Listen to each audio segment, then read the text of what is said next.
Olá!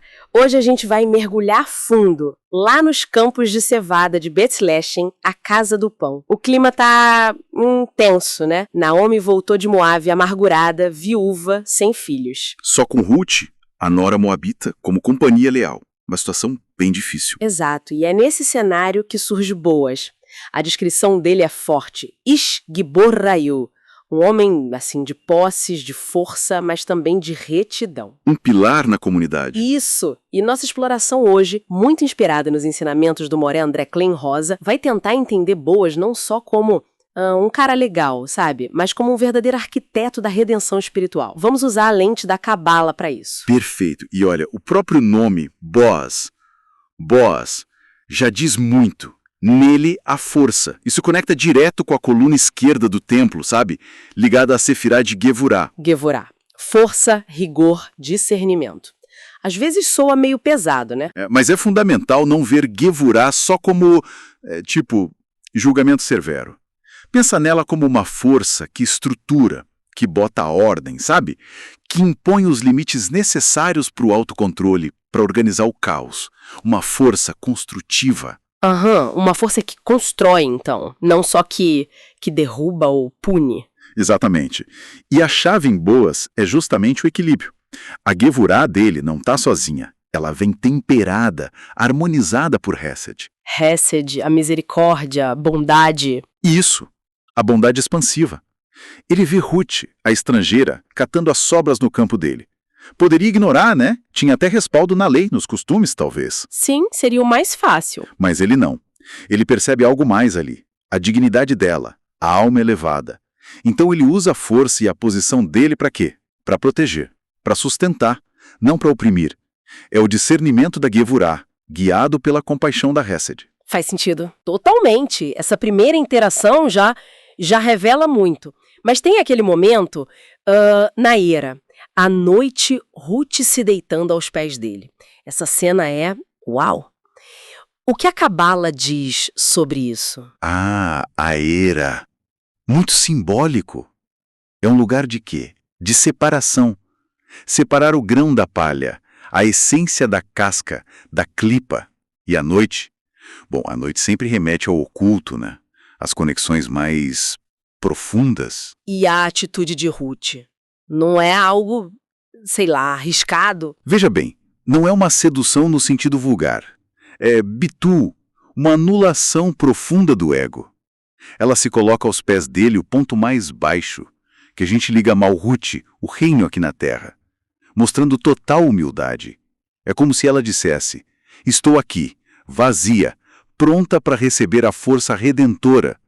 Ela está buscando um Goel, um redentor. Um redentor. E como Boaz responde a essa iniciativa tão ousada dela?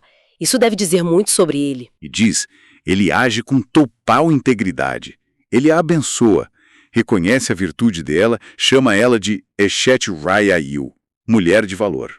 Olha o espelhamento. Ah, que interessante. Um reflexo do Ish Gibor Rayu dele. Exatamente. Ele não se aproveita nem um pouco da situação. Pelo contrário, ele assume a responsabilidade que está implícita ali no gesto dela. A verdadeira Geulá, a redenção, nasce dessa responsabilidade assumida. E as 6 medidas de cevada que ele dá para ela? É só comida? Não. É muito mais. É quase uma promessa espiritual. Tem conexão com os descendentes justos que viriam dela, incluindo o rei Davi, né? Simbolicamente, é como se Boaz atuasse ali como Yesod, o fundamento. Yesod, a base que canaliza a energia? Isso. Canalizando a energia vital para Malhut, que está ligada a Shekinah, a presença divina, que estava ali meio exilada, sabe? Representada em Ruth e Naomi. Entendi. Essa ação individual dele é poderosa. Mas como ele leva isso pro nível público, legal? Aí entra a cena no portão da cidade, né? Correto. O portão era o centro da vida pública onde as coisas legais eram resolvidas. Ali, Boaz confronta o outro parente. Aquele que tinha pela lei a prioridade para ser o redentor, para cumprir o Ibum. O levirato. Que tem a ver com continuar a linhagem do falecido. Sim, e na visão cabalística, isso se liga ao Gilgul Neshamot, a reencarnação das almas. Havia uma necessidade ali de redimir, de certa forma, a alma de Marion, o marido de Ruth que faleceu. E por que esse outro parente, o fulano de tal, o Ploni Almoni, por que ele recusa? Medo. Puro medo e egoísmo.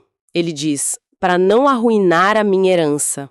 É a Gevurah, totalmente desequilibrada, focada só nele mesmo, na preservação mesquinha. Ele só enxerga o risco material. Não vê a chance espiritual ali. Nenhuma. E aí contrasta totalmente com Boaz. Como Boaz age diferente ali no portão? Ele age publicamente.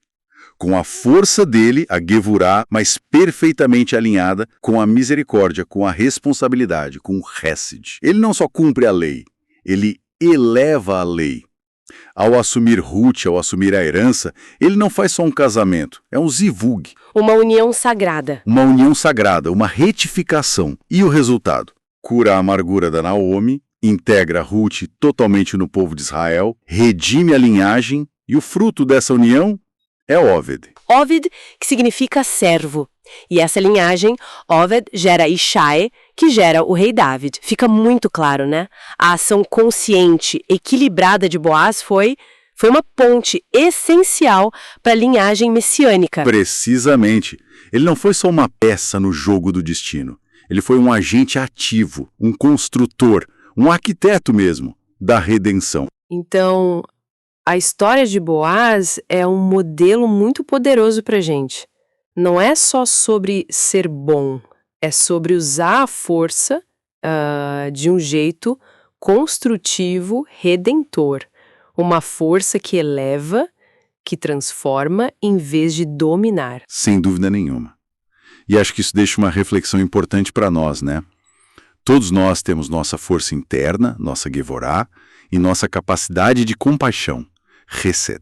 Sim. Diante das centelhas perdidas, das dificuldades, das pessoas que precisam de amparo na nossa vida, como a gente age?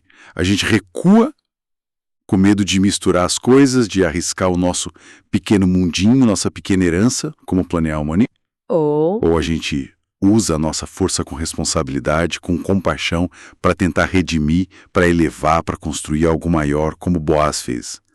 Pensar nesse equilíbrio talvez seja um caminho para transformar nossa própria realidade.